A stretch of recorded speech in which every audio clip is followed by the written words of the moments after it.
presented by Ankush Music Bhojpuri.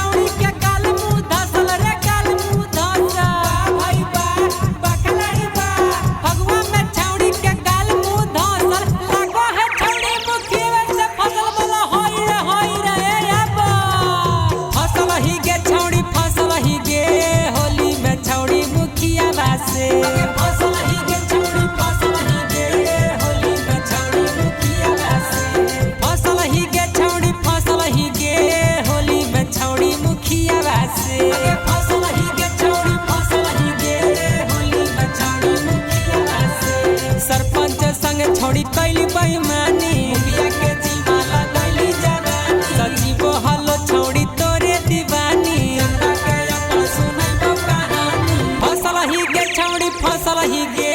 Holi में छोड़ी मुखिया से फसल ही गे छोड़ी फसल ही गे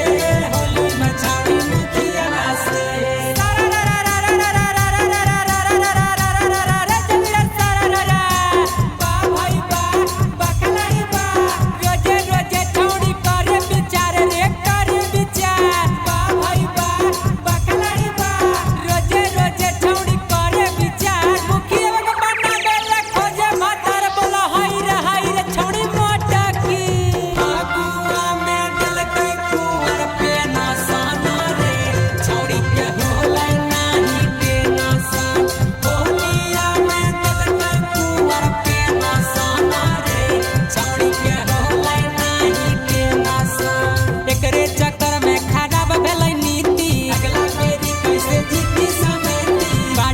कैसे समय बीती के जाके सरसों में दीदी एक चक्कर में खराब भेल नीति बाडो के कैसे समय बीती फसल ही गे छौड़ी फसल ही गे